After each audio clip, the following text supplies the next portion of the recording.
All right, man, peace.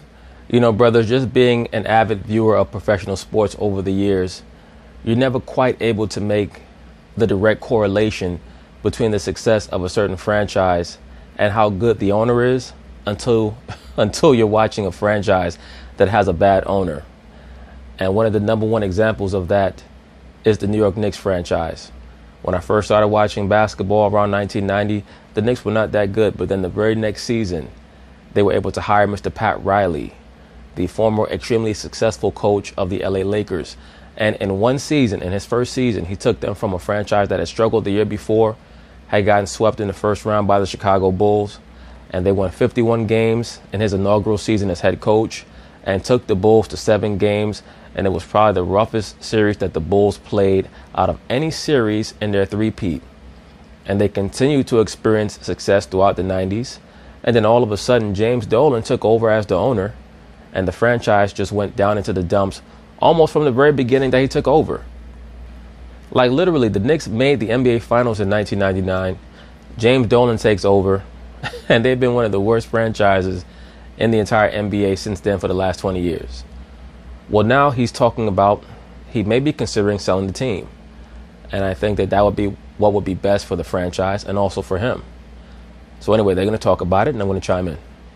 Staying with the Knicks, owner James Dolan making headlines for comments he made in an interview with ESPN's Ian O'Connor. Dolan, who took over as chairman of Madison Square Garden in 1999, had this to say, quote, "I love the Knicks and Rangers, right, but you still have a responsibility to your shareholders. And so in that position, I can never say that I wouldn't consider selling the Knicks." This dude has alienated so many people who were formerly associated with the Knicks that were considered foundational people associated with that franchise. Marv Albert, that dude used to love the Knicks. James Dolan took over, and now Marv Albert hates the Knicks with a passion, man. Like, you could just tell he hates the Knicks with a passion. And let's not even talk about Charles Oakley and what happened with that situation. As the head of the public company, you can't say you can't sell, because then you're telling your shareholders that your own personal feelings about your assets are more important than their money, and they won't invest with you if you do that. There's nothing worse than a hands-on owner. Nothing. The best owners are the people who know who to hire and then how to get the hell out the way. For more, let's get you back to First Take. Antonia, thank you kindly. So Dolan, who has the Liberty up for sale, also owns the Rangers, says he won't rule out selling the Knicks. Got to be feeling good about that. Max, what is one word to describe James Dolan? Incompetent. As the father of 3 little girls who really appreciates Disney brand product, because I always know they're safe. You're supposed to be an intelligent person and you think that Disney brand products are safe? Disney has been a bastion for mind control and Luciferianism for the last 60 years, man. What the hell are you talking about? And because we're on ESPN, it's a family show. As well as pedophilia. But I mean, honestly, that's a whole other video for another day. Oh, I cannot use the one word that comes to mind to describe Dolan. However, 2 other words come to mind. That's not what the broad asked you. She said one word, man. One word. Villain. And if you've ever dealt with the Knicks, I like this new regime they have in place. So far, it's promising. But for years and years and stretching into decades, if you've dealt with the Knicks, culture of paranoia, which starts at the top, a fish rots from the head down. Dolan is a rotten fish head. I mean, he's a villain. So that's the first word. You know, that word villain is very interesting. We know today, when we use the word villain or that term villain, it's in reference to someone who plays the evil part in a film or even in a real life situation. He or she is the villain. They meant harm or malice. That term villain is actually an allusion to a certain class of serf during the Middle Ages. And as I've stated numerous times, so-called blacks ruled Europe during the Middle Ages.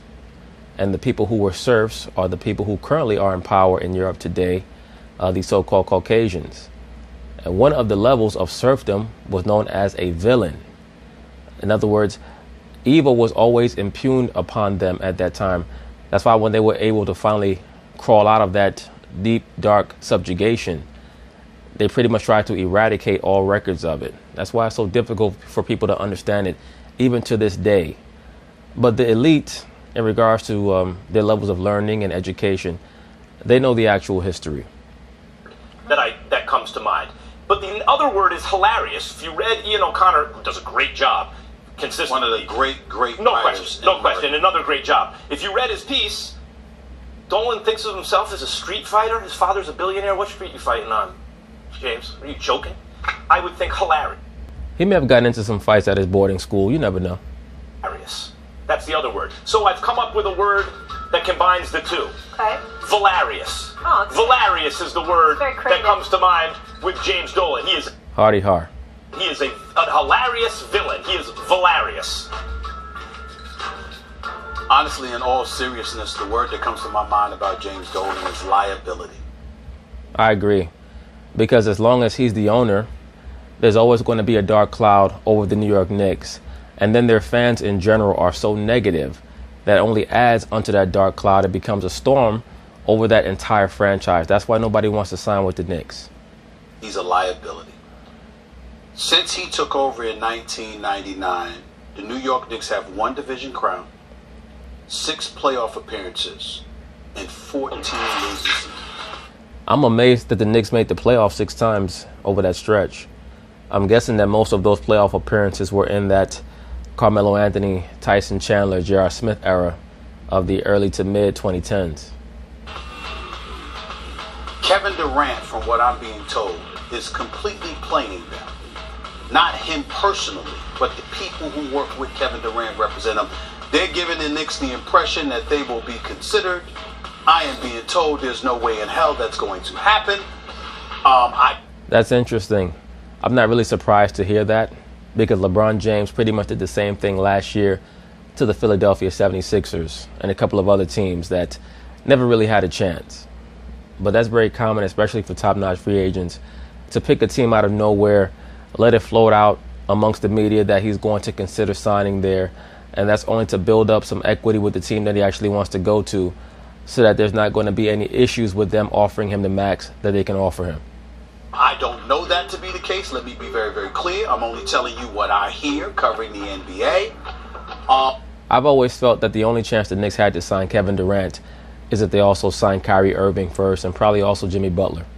And it is completely and totally believable that that is the case, because that has been the case with the New York Knicks. When they went to talk to LeBron James years ago, not only did they bring D'Antoni there, not only did Dolan go there talking about Wall Street, but Donnie Walsh, highly respected, and we all revere him because of his 10 years as an executive in the NBA, but he showed up in a wheelchair. And when you look at it from that perspective, that's just not the kind of imagery that you want to give to a marquee star who's thinking about coming to your franchise and spending years upon years there. I agree. That's as the modern day liberal media would put it, that's very poor optics. Because you want the semblance of some stability. So these are the kind of things that have happened to the New York Knicks. Very few people think about coming there. If you want to come there, you're going to have to overpay just to get somebody to come there. And it's never because of Steve Mills. It's never because of Scott Perry. It wasn't even because of Isaiah Thomas when he was there, or Mike Woodson, or anybody else. It is Well, Isaiah Thomas is extremely intelligent, but he's also very incompetent, and he has an issue with his people skills. Isaiah Thomas is somebody, like, you ever see somebody who's outgoing but has poor people skills? That's Isaiah Thomas. He always looks very awkward when he tries to interact with people. He tries to go overboard with the syrupy shit. And it ends up just making him look bad because people look at him like, dude, just stop. Underneath all that nice guy shit, you're an asshole. And it's okay because you have to be an asshole to be a conqueror. And you're also a conqueror, but don't try to act like you're a nice guy. When you read some of the stories about Isaiah Thomas basically being the chief executive officer of the Knicks in the early to mid 2000s, it was nothing but incompetence and nonsense. Religiously and consistently, because the presence of James Dolan gives the impression that this team will always be on a fast track to nowhere because there are too many things that get in the way of basketball. He has been described to me by multiple people who have sat through meetings with him as, this is how it was described to me, the dumbest guy in the room who thinks he's the smartest guy in the room. And that guy's actually in control. It's a very dangerous combination. I've experienced the same phenomenon before. Because he is the son of a billionaire who built up the business. To be quite frank with you, in corporate America, I find that most people in management, whether it's presidents, executives, managers, etc., they're normally people who are more concerned with getting attention and having people being put into the convention where they have to ask them for permission. They're more concerned with that than actually having ideas and plans that can make their environment better, because they don't think on the level to be able to make their environment better. They're normally lacking in self-confidence or self-esteem in some way, that they have to strive to be put in a position of authority so that they can be made to feel better about themselves, because they have people who have to ask them for permission to do things. So it's a very strange convention in corporate America that way. He was, but it was in the article. Dolan does not like the fact it was stated explicitly that he was born on third base and thought he hit a triple. The Ann Richards line about George W. Bush back in the day. But he was obviously born on third base and thought he hit a triple. You want to know who he is? This is the guy who pays rock bands money so he can open for them, so the paying customers are forced to listen to him because he in his fantasy, he wants to be a rock star. Go ahead. Go ahead. I'm sorry. I don't even want to go where I'm going to go. I'm just going to leave it. Can I throw something at you? Go ahead. Because I think it's interesting. They're the only team with an African-American head coach. Good for him. Because Yeah, you know why? GM Because you know why, Molly? and Because it's president. not No, so I'm just black and throwing white. it It out. doesn't mean that James Dolan is all bad. No, or he's but I'm a bad saying- Beyond that, oftentimes when you have moribund franchises, that's when owners want to go all black in the chain of command. They want the black GM, they want the black head coach, so that when a team goes 22-60 for 3 years in a row, they can fire them and they can kill two birds with one stone. They can say, hey, we tried to give the black guys a chance and it failed. And also, those guys could take the bullets when the team is bad. Then they can go hire, the new hotshot young white analytics coach, and when the team gets a little bit better, then they can say, okay, we found our genius and we gave the black guys a chance, so you can't claim that I'm racist. person. And the league's primarily African American. Maybe you'd like to play for that Here's another place. Here's another place where I was going to go. I will. Molly, we get it. You love black men. You love black penis. We get it. We'll say this. In Fizdale. Players who play under him swear by him from the standpoint that he takes care of them. Mm-hmm. When Tyson Chandler's mother was ill, Tyson Chandler didn't even practice with the team. He would literally have a private jet, bring him to a game on game also day, in the article, and when he finished, he would fly the private jet back home to his mom. Human beings are complicated. He was raising money for cancer. He wanted to get all that out there for PR purposes, obviously. I'm not even talking about the article. I'm not saying James Dolan is an all bad guy. I'm saying he's a horrible owner of the New York Knicks. He is a self-involved, apparently to me, from what the information I can gather, self-important head of an organization that he's run in a paranoid fashion for his tenure until very, very recently, and now he's trying to put a PR spin on it. Well, that's normally how things go. That's how the cookie crumbles, Max Kellerman. When your franchise, your team is unsuccessful, you claim that they were paranoid. When they're successful, you say they're enigmatic. They know how to maintain the secrets that keep them winning. Look at the New England Patriots. Nobody is more secretive than them, but you don't really call them paranoid, at least not with a negative connotation, because they're winning. I'm told they'll never get anybody of marquee status as long as he's there. That's what they say. I believe that. Right. Whether it's true or not remains to be seen. We gotta let it go.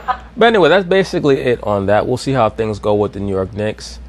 Hopefully James Dolan will carry out some of the sentiments that he put forth in that article and consider selling the team.